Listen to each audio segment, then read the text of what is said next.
Hello, today we're going to look at finding the length of arcs in a circle, or the length of an arc in a circle, and also the area of a sector in a circle.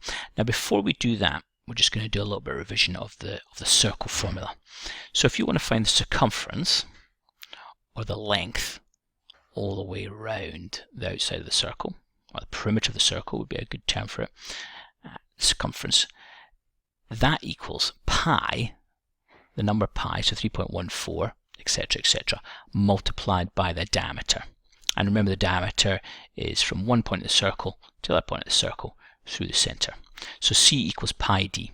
You could also write it as 2 pi r, because one diameter makes up 2 radius. So whichever formula you feel comfortable with, and you might choose to remember both.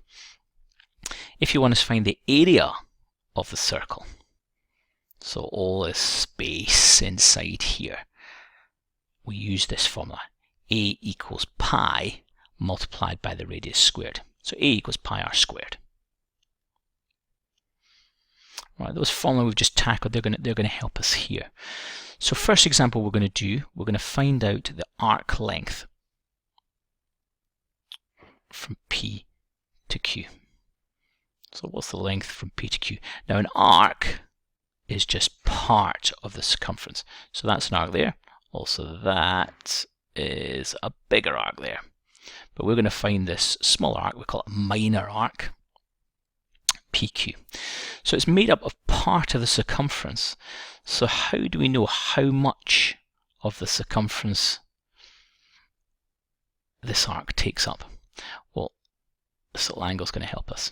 It's going to be 60 degrees out of a full 360 degrees in the circle. So your arc length here is going to be 60 degrees out of the 360 multiplied by the circumference.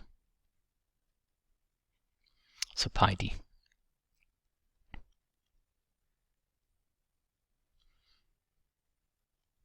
I'm just going to simplify this fraction.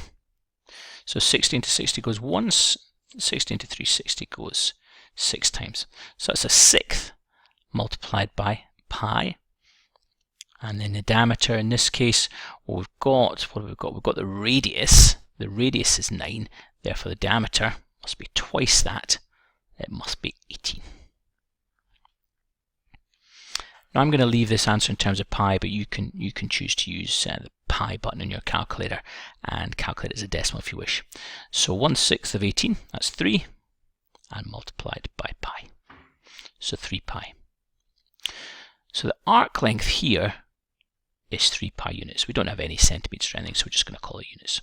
So that there is 3 pi units, which is approximately 9.42-ish if you want to convert it into decimals. So that's an arc length. We'll now look at the area of a sector. Now a sector, you can imagine, is a slice. It's like a cake slice. So this, we're going to work out the area of this sector.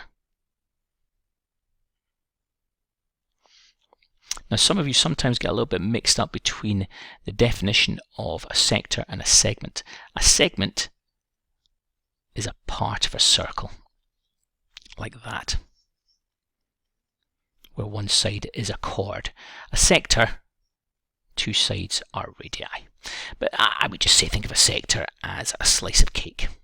So how are we going to find the area of this sector? Well, again, just like before, we're going to use this 60 degrees. Again, the sector is going to make up 60 degrees worth out of the 360 degrees worth of the area. So area of your sector, 60 out of 360 of the area of the full circle, pi r squared. Simplify the fraction like before, a sixth, multiplied by pi. Radius in this case is 9,